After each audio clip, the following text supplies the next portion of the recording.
ನಮಸ್ಕಾರ. ಕಾರ್ಯಕ್ರಮಕ್ಕೆ ಸ್ವಾಗತ. ಈಗ ಕಾರ್ಯಕ್ರಮವನ್ನು ಪ್ರಾರಂಭ ಮಾಡ್ತಾ ಇದ್ದೀವಿ.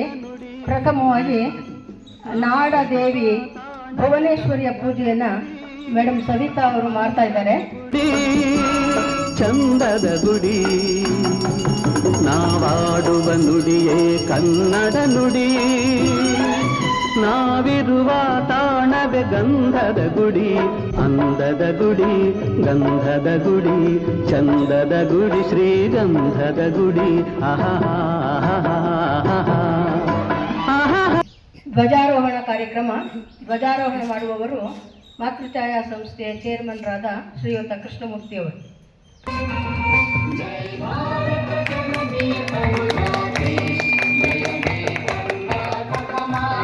ಧ್ವಜಾರೋಹಣ ಕಾರ್ಯಕ್ರಮ ನಡೆಸಿದ ಕೃಷ್ಣಮೂರ್ತಿ ಸರ್ ಅವರಿಗೆ ಧನ್ಯವಾದಗಳು.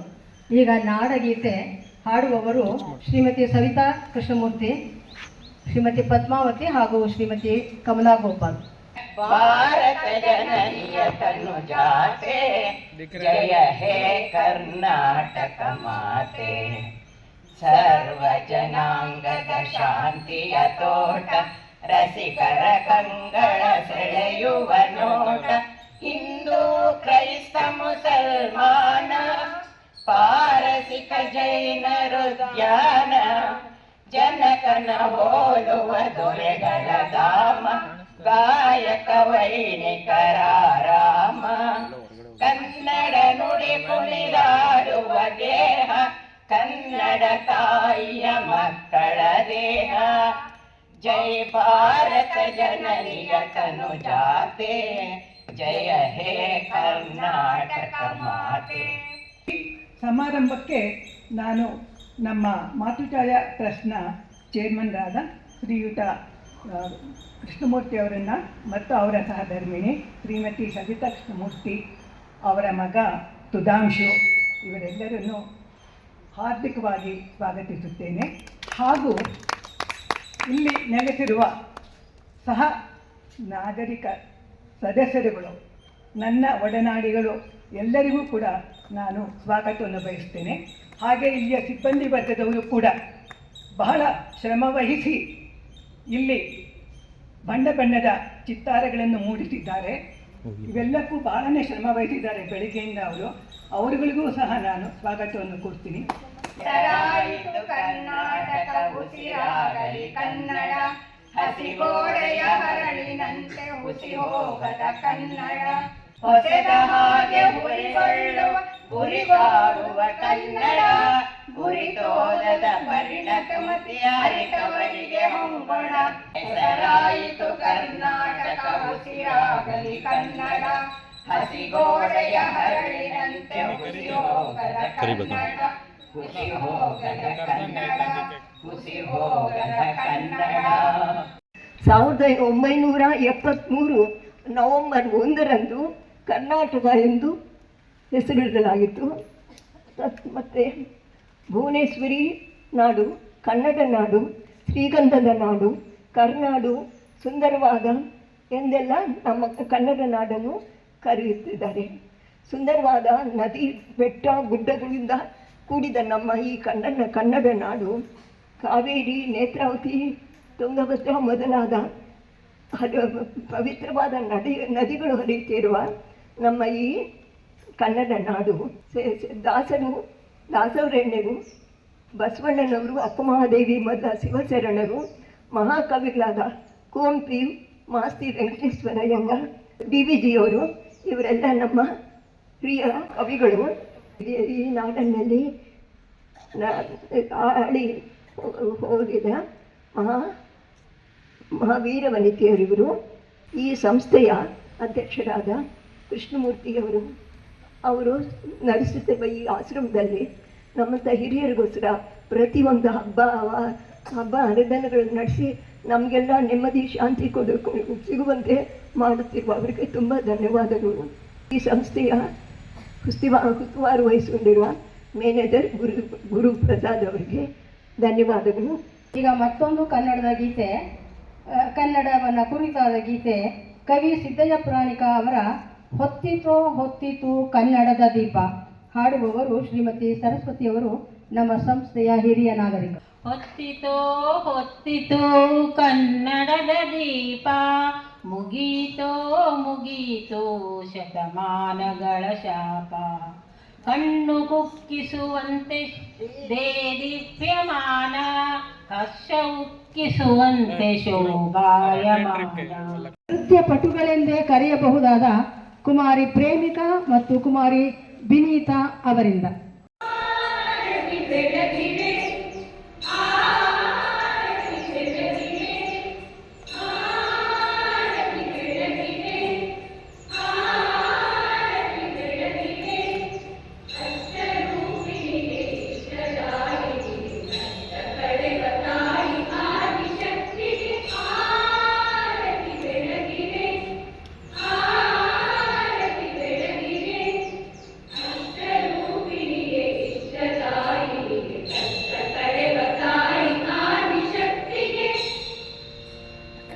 ಕನ್ನಡಕ್ಕೆ ಸುದೀರ್ಘವಾದಂಥ ಇತಿಹಾಸ ಇದೆ. ಸುದೀರ್ಘ ಅಂದಾಗ ಅದು 100 ವರ್ಷ ಆಗಿರ್ಬೋದು, 1000 ವರ್ಷ ಆಗಿರ್ಬೋದು, ಅದು ಬಾಯಲ್ಲಿ ಹೇಳಿದ್ರಷ್ಟೇ ಗೊತ್ತಾಗೋದು.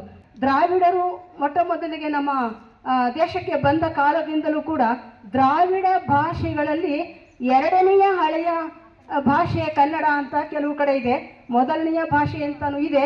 ಅದೇನಾದರೂ ಆಗಲಿ, ನಾವು ಮ್ಯಾಥಮೆಟಿಕ್ಸಲ್ಲಿ 2+2 = 4 ಅಂತ ಹೇಳಿದಷ್ಟು ನಿಖರವಾಗಿ ನಾವು ಮಾನವೀಯ ವಿಜ್ಞಾನಗಳ ಬಗ್ಗೆ ಮಾತಾಡೋದಕ್ಕೆ ಆಗಲ್ಲ. ನವೆಂಬರ್ ತಿಂಗಳಲ್ಲಿ ಮಾತ್ರ ಹೇಳ್ತಾ ಹೋಗ್ತೀವಿ, ಡಿಸೆಂಬರ್ ಬಂದ ನಂತರ ನವೆಂಬರ್ ಮರೆಯಾಗಿ ಹೋಗುತ್ತೆ. ನಮ್ಮ ಭಾಷೆ ಆಡಳಿತ ಭಾಷೆ ಇನ್ನೂ ಆಗಿಲ್ಲ, ಯಾವಾಗ ಆಗುತ್ತೋ ಅದು ಗೊತ್ತಿಲ್ಲ. 7 ಕೋಟಿಗೂ ಹೆಚ್ಚು ಜನಸಂಖ್ಯೆ ನಮ್ಮಲ್ಲಿದೆ. ಈ 7 ಕೋಟಿ ಜನಸಂಖ್ಯೆಯ 65% 70% ಜನತೆ ಅಂದರೆ 44ರಿಂದ 45 ಮಿಲಿಯನ್, 40 ದಶಲಕ್ಷ, 44ರಿಂದ 45 ದಶಲಕ್ಷ ಜನತೆ ಪ್ರಧಾನವಾಗಿ ಕನ್ನಡವನ್ನು ಮಾತಾಡ್ತಾರೆ. ಇನ್ನು ಉಳಿದಂತೆ 15 ದಶಲಕ್ಷ ಜನತೆ ಬೇರೆ ಬೇರೆ ರಾಜ್ಯಗಳಿಂದ ನಮ್ಮ ರಾಜ್ಯಗಳಿಗೆ ವಲಸೆ ಬಂದು ಅವರ ಜೀವನವನ್ನು ಕಂಡುಕೊಂಡಂಥ ಕಾರಣಕ್ಕೆ ಇಲ್ಲಿಯೇ ನೆಲೆಸಿ ನಮ್ಮ ಜೊತೆ ಮಾತನಾಡೋದಕ್ಕೋಸ್ಕರ ಕಲಿತವರ ಸಂಖ್ಯೆ ಸುಮಾರು 115 ದಶಲಕ್ಷ ಜನತೆ ಅನ್ಯ ಭಾಷೀಯರು ಅಂದರೆ ಅನ್ಯ ರಾಜ್ಯದವರು ನಮ್ಮ ನಾಡಿನಲ್ಲಿ ಆಡ್ತಕ್ಕಂಥವರ ಸಂಖ್ಯೆ. ಅವರೆಲ್ಲರಿಗೂ ನಾನು ಈ ಸಭೆಯಲ್ಲಿ ನಿಮ್ಮೆಲ್ಲರ ಪರವಾಗಿ ನಮ್ಮ ನಾಡಿಗೆ ಬಂದು ಅನ್ನವನ್ನು ಕಂಡುಕೊಂಡು ನಮ್ಮ ಭಾಷೆಯನ್ನು ಮಾತನಾಡೋದಕ್ಕೆ ಪ್ರಾಮುಖ್ಯತೆಯನ್ನು ಕೊಟ್ಟಿರೋದ್ರಿಂದ ಅವರೆಲ್ಲರಿಗೂ ನಾನು ಧನ್ಯವಾದಗಳನ್ನು ಹೇಳ್ತೇನೆ. ಒಂದು ಚಪ್ಪಾಳಿಯನ್ನು ಕೂಡ ಅವರಿಗೆ ಕೊಡಿ. ಚಿತ್ರ ಸಾಹಿತ್ಯ RN ಜಯಗೋಪಾಲ್ ಅವರ ಇದೇ ನಾಡು ಇದೇ ಭಾಷೆ ಈ ಗೀತೆಯನ್ನು ಹಾಡುವವರು. ಇದು ಮೂಲತಃ SP ಬಾಲಸುಬ್ರಹ್ಮಣ್ಯ ಹಾಡಿರುವಂಥ ಹಾಡು. ಇದನ್ನು ಶ್ರೀಮತಿ ಸುಮತಿಯವರು ಹಾಡಲಿದ್ದಾರೆ. ಕರುನಾಡು ಸ್ವರ್ಗದ ಸೀಮೆ, ಕಾವೇರಿ ಹುಟ್ಟಿದ ನಾಡು, ಕಲ್ಲಲ್ಲಿ ಕಲೆಯನ್ನು ಕಂಡ ಬೇಲೂರು ಶಿಲ್ಪದ ಬೀಡು, ಬಸವೇಶ್ವರ ರಣಪಂಪರ ಕವಿ ವಾಣಿಯ ಈ ನಾಡು, ಇದೇ ನಾಡು ಇದೇ ಭಾಷೆ ಎಂದೆಂದು ನನ್ನದಾಗಿರಲಿ. ಈಗ ಬೃಹತ್ ಬೆಂಗಳೂರಲ್ವಾ ಇದು? ಬೆಂಗಳೂರು ಇಷ್ಟು ದೊಡ್ಡದಾಗಿ ಬೆಳೆದ್ಬಿಟ್ಟಿದೆ, ಎಲ್ಲ ಭಾಷೆಯವ್ರು ಬಂದುಬಿಟ್ಟಿದ್ದಾರೆ. ನಿಮ್ಗೊಂದು ಹೇಳ್ತೀನಿ, ಅಮೇರಿಕಾದಲ್ಲಿ ನ್ಯೂಯಾರ್ಕಲ್ಲಿ ಇದು ಸೈನ್ ಬೋರ್ಡ್ ಇರುತ್ತೆ ನೋಡಿ, way to Washington, way to Florida ಅಂತೆಲ್ಲ, ಅಲ್ಲಿ ವೇ ಟು ಬ್ಯಾಂಗ್ಳೂರ್ ಅಂತ ಇದೆ. ಎಷ್ಟು ಕಿಲೋಮೀಟರ್ಸು? 7300 ಚಿಲ್ಲರೆ. ಅದನ್ನು ಯಾರೋ ನಂಬರೇ ಹಾಕ್ಸಿದ್ದಾರೆ, ಅದನ್ನು ನೋಡಿ ಖುಷಿ ಪಡ್ತಾರಂತೆ. ಎಷ್ಟು ಮಟ್ಟಿಗಿದೆ ಬೆಂಗಳೂರ್ದು. ಭಾರತ ದೇಶಕ್ಕಿಂತ ಬೆಲೆ ನಮ್ಮ ಬೆಂಗಳೂರಿಗಿದೆ. ಈಗ ಬೆಂಗಳೂರಲ್ಲಿ ಕನ್ನಡ ಕಮ್ಮಿ ಆಗ್ತಿರೋದಕ್ಕೆ ಕಾರಣ ಯಾರು? ನಾವುಗಳಲ್ವಾ? ನಾವುಗಳೇನು ಮಾಡ್ತೀವಿ, ಎಲ್ಲರಿಗೂ ಮಣೆ ಹಾಕ್ತೀವಿ, ಎಲ್ಲ ಭಾಷೆಯವ್ರಿಗೂ ಮಣೆ ಹಾಕ್ತೀವಿ. ಅವರು ನಮ್ಮ ಭಾಷೆ ಕಲಿಯೋಕ್ಕಿಂತ ಮುಂಚೆ ನಾವು ಅವ್ರ ಭಾಷೆ ಕಲ್ತ್ಬಿಟ್ಟು ಮಾತಾಡ್ಬಿಡ್ತೀವಿ. ಇದು ಸರಿನಾ? ಅಲ್ಲ, ನಮ್ಗೆ ಒಳ್ಳೆತನ ಇದೆ, ಆದರೆ ಬೇರೆಯವರು ದುರುಪಯೋಗಪಡಿಸ್ಕೋತಾರೆ ಅಲ್ವಾ? ಹೇಗಿದ್ರು ನಮ್ಮ ಭಾಷೆ ಮಾತಾಡ್ತಾರೆ, ನಾವೇ ಕನ್ನಡ ಮಾತಾಡಬೇಕು ಅಂತ. ಅದರಿಂದ ನಾವು ಕನ್ನಡಿಗರದೇ ತೊಂದರೆ ಇದು. ಪ್ಲಸ್ ನಮ್ಮ ಸರ್ಕಾರ ಮೊದಲಿಂದ ಪ್ರಯತ್ನ ಪಟ್ಟೇ ಇಲ್ಲ. ಮೊದಲಿಂದ ಪ್ರಯತ್ನ ಪಟ್ಟಿದ್ರೆ ಹೀಗಾಗ್ತಿಲ್ಲ. ನಮ್ಮ ಜನ ಹೀಗೆ ಧೈರ್ಯ ಇಲ್ಲ, ಬೇರೆಯವ್ರಿಗೆ ನೋಯಿಸೋಕ್ಕೆ ಇಷ್ಟಪಡಲ್ಲ, ಎಲ್ಲರಿಗೂ ಹೊಂದ್ಕೊಂಡು ಹೋಗ್ಬಿಡ್ತೀವಿ. ಹೊಂದ್ಕೊಂಡು ಹೋಗೋದು ಒಳ್ಳೆ ಗುಣ, ಆದರೆ ಬೇರೆಯವ್ರಿಗೆ ಕನ್ನಡ ಕಲಿಸ್ಬೇಕಾದ್ರೆ ನಾವು ನಿರ್ಧಾರ ಮಾಡಬೇಕು. ನಮ್ಮ ಕೈಲಿದೆ, ಹೌದಲ್ವಾ? ಒಪ್ತೀರಾ? ಏನಾದರೂ ನಮ್ಮ ಭಾಷೆ ನಮಗೇನೆ. ನಾವು ಯಾರಿಗಾರು ಬೈಬೇಕಾದ್ರೆ ಮೊದಲು ಬರೋದು ನಮ್ಮ ಭಾಷೆ, ಮನಸ್ಸಿಗೆ ಬೇಜಾರಾದರೆ ಮಾತಾಡ್ಕೊಳ್ಳೋದು ನಮ್ಮ ಭಾಷೆ. ಮುಗಿಸ್ತೀನಿ. ಎಲ್ಲರಿಗೂ ನಮಸ್ಕಾರಗಳು. ಉದಯವಾಗಲಿ ನಮ್ಮ ಚೆಲುವ ಕನ್ನಡ ನಾಡು, ಬದುಕು ಬಲು ಹಿನಿದೆಯೋ ಸದಭಿಮಾನದ ಗೂಡು, ಉದಯವಾಯಿತು ನಮ್ಮ ಚೆಲುವ ಕನ್ನಡ ನಾಡು. ಎಲ್ಲ ನಮ್ಮ ತಾಯಂದರಿಗೆ, ಹಿರಿಯರಿಗೆ ಮತ್ತು ನಮ್ಮ ಸಿಬ್ಬಂದಿ ವರ್ಗಕ್ಕೆ 69ನೇ ವರ್ಷದ ಕನ್ನಡ ರಾಜ್ಯೋತ್ಸವದ ಹಾರ್ದಿಕ ಶುಭಾಶಯಗಳನ್ನ ಕೊಡ್ತೀವಿ. ಇಲ್ಲಿ ಕನ್ನಡ ಅಂತಂದರೆ ಏನಾಗುತ್ತೆ ಅಂತಂದರೆ ಮೊದಲು ತಾಯಿ ಜ್ಞಾಪಕ ಬರ್ತಾರೆ. ನಾವು ತಾಯಿಗೆ ಏನು ಗೌರವ ಕೊಡ್ತೀವೋ ನಮ್ಮ ಭಾಷೆಗೂ ಅಷ್ಟೇ ಗೌರವ ಕೊಡಬೇಕು. ಆ ಭಾಷಾಭಿಮಾನ ಅನ್ನೋದು ಇದ್ದಾಗ ನಮ್ಮಲ್ಲಿ ಏನಾಗುತ್ತೆ ಅಂದರೆ ಒಂದು ಕೆಚ್ಚು ಅನ್ನೋದು ಬರುತ್ತೆ, ಒಂದು ಪ್ರೀತಿ ವಿಶ್ವಾಸ ಅನ್ನೋದಿರುತ್ತೆ. ನಮ್ಮ ಕರ್ನಾಟಕಕ್ಕೆ ಏನಂತಂದರೆ ಭವ್ಯವಾದ ಒಂದು ಇತಿಹಾಸ ಇದೆ. ಈ ಪರಂಪರೆಯನ್ನು ನಾವು ತಗೊಂಡಿದ್ದೇ ಆದ್ವಿ ಅಂತಂದರೆ ಆದಿಕಾಲದಿಂದ ಹಿಡಿದು ಆಧುನಿಕ ಕಾಲದವರೆಗೂ ಅನೇಕ ಕವಿಗಳು, ಪಂಪ, ರನ್ನ, ಜನ್ನ, ಕುಮಾರವ್ಯಾಸ, ಅಲ್ಲಿಂದ ನಾವು ತಗೊಂಡ್ಬಂದ್ವಿ ಅಂತಂದ್ರೂ ಇವತ್ತಿನ ಆಧುನಿಕ ಕವಿಗಳಲ್ಲಿ ಕುವೆಂಪುಯಿಂದ ಹಿಡಿದು, ಕುವೆಂಪು ಆಗಿರ್ಬೋದು, ನಮ್ಮ ಗಿರೀಶ್ ಕಾರ್ನಾಡ್ ಆಗಿರ್ಬೋದು, ಮಾಸ್ತಿ ವೆಂಕಟೇಶ ಅಯ್ಯಂಗಾರು, ದ.ರಾ ಬೇಂದ್ರೆಯವರು, ವಿ.ಕೆ. ಗೋಕಾಕ್ ಅವರು, ಈ ಥರದ ಜ್ಞಾನಪೀಠ ಪ್ರಶಸ್ತಿಗಳು ತೊಗೊಂಡಿದ್ದಾರಲ್ಲ, ಚಂದ್ರಶೇಖರ್ ಕಂಬಾರರು, ಎಲ್ಲರೂ ನಾವು ಒಟ್ಟೆ ತೊಗೊಂಡ್ವಿ ಅಂತಂದರೆ ಸೊ ನಮ್ಮ ಒಂದು ಇತಿಹಾಸ ಏನು ಅನ್ನೋದು ಗೊತ್ತಾಗುತ್ತೆ. ನಮ್ಮ ಕರ್ನಾಟಕ ರಾಜ್ಯನ ಈ ಒಂದು ಈ ರಾಜರುಗಳು, ಅರಸರು ಆಳಿದವರು ಅಂತಂದರೆ ರಾಷ್ಟ್ರಕೂಟರು, ಕದಂಬರು, ಹೊಯ್ಸಳರು, ಚಾಳುಕ್ಯರು.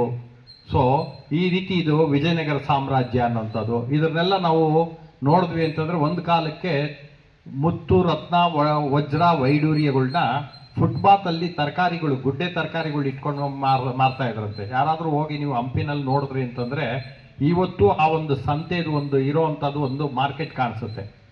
ಆಮೇಲೆ ನೀವು ಶಿಲ್ಪಕಲೆಯಲ್ಲಿ ನೀವು ನೋಡಿದ್ದೇ ಆದರೆ ಹಂಪಿನಲ್ಲಿರುವಂಥದ್ದು ಆ ಶಿಲ್ಪಕಲೆ ಆಗಿರ್ಬೋದು, ಬೇಲೂರು ಹಳೇಬೀಡಲ್ಲಾಗಿರ್ಬೋದು, ಅಥವಾ ನೀವು ಐಹೊಳೆ ಪಟ್ಟದಕಲ್ಲಲ್ಲಾಗಿರ್ಬೋದು, ಎಲ್ಲ ಕಡೆ ನೋಡಿದ್ರು ಅಂದರೆ ನಮ್ಮ ಪೂರ್ವಿಕರು ನಮಗಿಂತ ಎಷ್ಟು ಬುದ್ಧಿವಂತರಾಗಿದ್ದರು, ಎಷ್ಟು ಆಧುನಿಕತೆ ಅನ್ನುವಂಥದ್ದು ಇತ್ತು, ಎಷ್ಟು ಒಂದು ತೀಕ್ಷ್ಣ ಮತಿಯವರಾಗಿದ್ದರು ಅನ್ನೋದು ನಮಗೆ ನಿಜವಾಗ್ಲೂ ಆಶ್ಚರ್ಯ ಆಗುತ್ತೆ.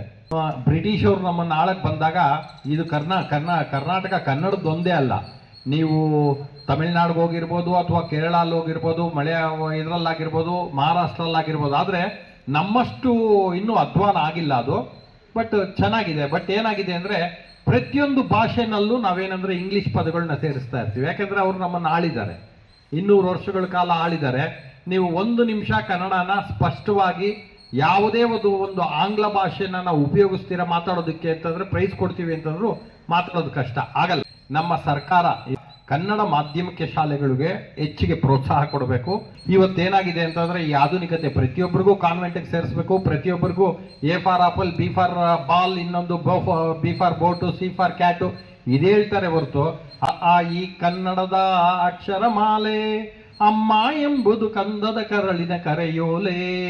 ಎಷ್ಟು ಚೆನ್ನಾಗಿದೆ ಹಾಡು. ಆಮೇಲೆ ಅದೇ ರೀತಿ 1, 2 ಬಾಳೆ 2, 3, 4 ಅನ್ನ ಹಾಕು, 5, 6 ಬೇಳೆಯ ಸಾರು, 7, 8 ಪಲ್ಯಕ್ಕೆ ದಂಟು, 9, 10 ಎಲೆ ಮುದುರಿ ಎತ್ತು, 1ರಿಂದ 10 ಈಗಿತ್ತು, ಊಟದ ಆಟ ಮುಗಿದಿತ್ತು. ಇದನ್ನೇನಂದ್ರೆ ನಾನು ಮೆಮೊರಿ ರೀಕಾಲ್ ಮಾಡಿಕೊಂಡು ನಮ್ಮ ಮೊಮ್ಮಕ್ಕಳ ಜೊತೆಯಲ್ಲಿ ಇವಾಗ ಹೇಳ್ತಾ ಇರ್ತೀನಿ. ಯಾವಾಗಲೂ ಏನಾಗುತ್ತೆ ಅಂದರೆ ಮಕ್ಕಳು ಕಲಿಸೋದಕ್ಕಿಂತ ಕಲಿಯೋ ಆಸೆನ ಹುಟ್ಟಿಸ್ಬೇಕು. ಪ್ರತಿಯೊಬ್ಬರಿಗೂ ಏನಂತಾರೆ ಆ ಕಲಿಯೋ ಆಸೆನ ಹುಟ್ಟಿಸ್ಬೇಕು ಅಂತಂದರೆ ನಾವು ಅದರಲ್ಲಿ 100% ಇನ್ವಾಲ್ವ್ ಆಗಬೇಕಾಗುತ್ತೆ. ಇಡೀ ನಮ್ಮ ರಾಷ್ಟ್ರದಲ್ಲಿ ಹೈಯೆಸ್ಟ್ ಜ್ಞಾನಪೀಠ ಪ್ರಶಸ್ತಿಗಳು ಬಂದಿರೋದು ನಮ್ಮ ಕರ್ನಾಟಕಕ್ಕೆ 8 ಜನಕ್ಕೆ ಬಂದಿದೆ. ಇಲ್ದಿದ್ರೆ ಭಾಳ ಕಡಿಮೆ ಕಾಲದಲ್ಲೇ ಕನ್ನಡ ಅನ್ನೋದು ನಶಿಸೋಗುತ್ತೆ. ಸೊ ಇವತ್ತು ಕನ್ನಡ ರಾಜ್ಯೋತ್ಸವದ ಬಗ್ಗೆ ನಾವು ಇಷ್ಟೆಲ್ಲ ಮಾತಾಡಿದ್ದೀವಿ. ಇನ್ನು ಮುಂದಕ್ಕಾದರೂ ನಾವು ಕನ್ನಡದ ಬಗ್ಗೆ ನಾವು ಸ್ವಲ್ಪ ಹೆಚ್ಚಿನ ಭಾವನೆಗಳನ್ನ ಇಟ್ಕೊಂಡು, ನಮ್ಮ ಭಾಷೆ ಬಗ್ಗೆ ಅಭಿಮಾನ ಇಟ್ಕೊಂಡು ನಾವು ಬೇರೆಯವ್ರಿಗೂ ಬಂದಿರೋವಂಥವ್ರು ಕನ್ನಡ ಕಲಿಸೋ ನಿಟ್ಟಿನಲ್ಲಿ ನಾವು ಪ್ರಯತ್ನ ಪಡ್ತೀವಿ ಅಂತ ಹೇಳಿ ಮಾತಾಡೋದಕ್ಕೂ ಅವಕಾಶ ಕೊಟ್ಟಂತ ಎಲ್ಲ ನನ್ನ ಹಿರಿಯ ತಾಯಂದರಿಗೆ ಎಲ್ರಿಗೂ ನಮಸ್ಕಾರ ಹೇಳ್ತಾ ನಾನು 2 ಮಾತುಗಳನ್ನು ಮುಗಿಸ್ತೀನಿ. ಮೊದಲಿಗೆ ನಮ್ಮ ಸಂಸ್ಥೆಯ ಚೇರ್ಮನ್ರಾದ ಶ್ರೀ ಕೃಷ್ಣಮೂರ್ತಿ ಸರ್ ಅವರು ತಮ್ಮ ಎಲ್ಲ ಕಾರ್ಯಭಾರಗಳ ನಡುವೆಯೂ ನಮ್ಮಲ್ಲಿಗೆ ಆಗಮಿಸಿ ಕಾರ್ಯಕ್ರಮದಲ್ಲಿ ಭಾಗವಹಿಸಿ ಕನ್ನಡ ನೆಲ ಜಲ ಕಲೆ ಸಂಸ್ಕೃತಿಗಳ ಬಗ್ಗೆ ತುಂಬ ಅಭಿಮಾನದಿಂದ ಮಾತನಾಡಿದ್ದಾರೆ. ಈ ದಿನ ಮಾತ್ರವಲ್ಲ, ನಮ್ಮಲ್ಲಿ ನಡೆಯುವ ಪ್ರತಿ ಕಾರ್ಯಕ್ರಮಗಳಲ್ಲಿಯೂ ಸ್ವಯಂ ಆಸಕ್ತಿಯಿಂದ ಭಾಗವಹಿಸಿ ಎಲ್ಲ ಕಾರ್ಯಕ್ರಮಗಳ ಯಶಸ್ಸಿಗೆ ಕಾರಣರಾಗುತ್ತಾರೆ. ಅವರ ಚೈತನ್ಯದ ಸ್ಫೂರ್ತಿಯಾಗಿದ್ದಾರೆ. ಅವರಿಗೆ ನಿಮ್ಮೆಲ್ಲರ ಪರವಾಗಿ ಅತ್ಯಂತ ಕೃತಜ್ಞತಾಪೂರ್ವಕವಾಗಿ ಧನ್ಯವಾದಗಳನ್ನು ಅರ್ಪಿಸುತ್ತೇನೆ. ಹಾಗೆ ಶ್ರೀಮತಿ ಸವಿತಾ ಮೇಡಮ್ ರವರು ಕೂಡ ಇಂದಿನ ಕಾರ್ಯಕ್ರಮಕ್ಕೆ ಆಗಮಿಸಿ ತಾಯಿ ಭುವನೇಶ್ವರಿಗೆ ಪೂಜಾರ್ಪಣೆ ಮಾಡಿ ನಾಡಗೀತೆಯನ್ನು ಆಡುವುದರಲ್ಲಿ ಪಾಲ್ಗೊಂಡಿದ್ದಾರೆ. ಅವರಿಗೂ ನಿಮ್ಮೆಲ್ಲರ ಪರವಾಗಿ ಧನ್ಯವಾದಗಳನ್ನು ಅರ್ಪಿಸುತ್ತೇನೆ.